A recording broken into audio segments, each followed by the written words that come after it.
प्रश्न गणिताचाच होता की एकीकडे बीजेपी 50,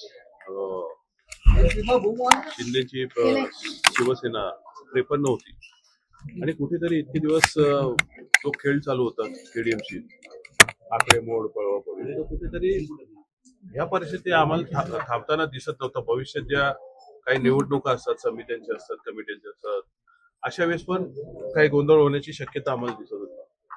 तर अशा वेळी आम्ही कुठेतरी एक बाजू अशी स्टेबल राहावी या इथून एक पाठिंबा दिलेला आहे आणि ऑब्विसली शिवसेना, शिंदे आणि बीजेपी हे एकत्र लढत आहेत, त्यामुळे त्यांना समर्थन देऊन आम्ही त्याच्यासोबत जातो. भेटायचं काय ते सत्तेत असल्यावर कामं झाली बस झाली आम्हाला, बाकी भेटण्यासाठी वगैरे आम्ही हो बरोबर आहे. आम्ही युतीमध्ये लढलो होतो, परंतु काय झालं सुरुवात काही नगरसेवक गायब झाले. अशा वेळेस आम्हाला आमच्या नगरसेवकांची चिंता होती, दुसऱ्याची त्या गटाची चिंता होती. कुठेतरी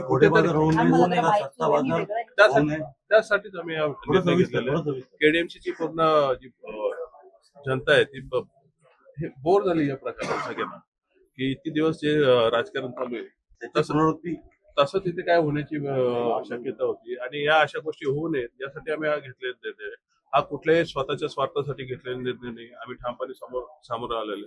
माननीय राजसाहेबांनी आम्हाला जेव्हा आमचे आकडे समोर आले आणि आम्ही त्यांना गणित सांगितलं, त्यांनी आम्हाला सांगितलं की स्थानिक पातळीवर जो तुझ्या नगरसेवकांचा विषय असेल त्याच्यावर निर्णय घ्या आणि त्या अनुषंगाने आम्ही घेतला. मला वाटतं भाजपा, शिंदे आणि एकत्रच आहेत ना, त्यामुळे त्यांना बाजूला ठेवायचा प्रश्न नाही.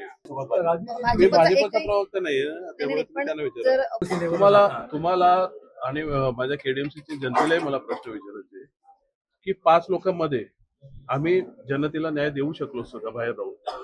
त्यामुळे सत्तेत राहून आम्ही आमचा अंकुश ठेवणारच ना. भले काय आम्ही काय त्यांचं सरकार वगैरे किंवा ते पाडू शकत नाही, परंतु आमचे जे मुद्दे आहेत ते आम्ही घेऊन एक कॉमन मिनिमम प्रोग्राम घेऊनच जाणार आहोत आम्ही. त्यामुळे तो विषय राहत नाही की आम्ही काय बोललो कोणा असं खूप कोण कशाबद्दल बोललेलं. काही गोष्टी तिथे घडल्या होत्या, काही सीट माझ्या पडल्या पण होत्या, परंतु ती नाराजी व्यक्त करण्याची वेळ नाहीये. माननीय राजसाहेबांनाही माहिती आहे, उद्धवजींनाही माहिती, परंतु तो स्थानिक नेतृत्वाचा त्यांचा विषय होता. यामध्ये दोन्ही पक्ष नेतृत्वाचा काही दोष नव्हता.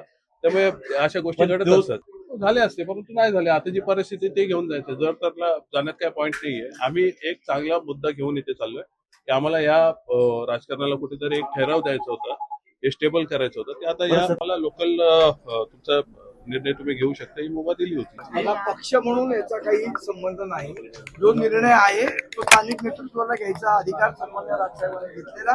जे स्थानिक राजकारण ज्या पद्धतीचं चालू होतं त्या ह्याच्यात जनतेच्या हिताच्या दृष्टीने जो निर्णय योग्य वाटला तो आमच्या स्थानिक बघा कसं असतं प्रत्येक वेळी. आता उद्धव बाळासाहेब ठाकरे गटाने चंद्रपूरमध्ये भारतीय जनता पक्षाला पाठिंबा दिला की नाही दिला?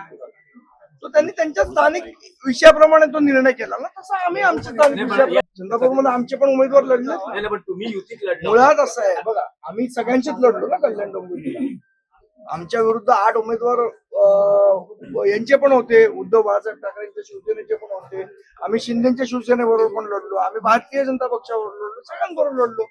शेवट असं आहे की आता एकदा निवडणूक संपल्यानंतर जे आमचे निवडून आलेले नगरसेवक आहेत त्यांना जे योग्य वाटतं त्या पद्धतीने निर्णय घ्यायची मुभा पक्षाने राजू पाटील यांना दिली. त्याप्रमाणे जो हिताचा पक्ष हिताच्या दृष्टीने स्थानिक राजकारणाच्या दृष्टीने जो योग्य निर्णय तो त्यांनी केला.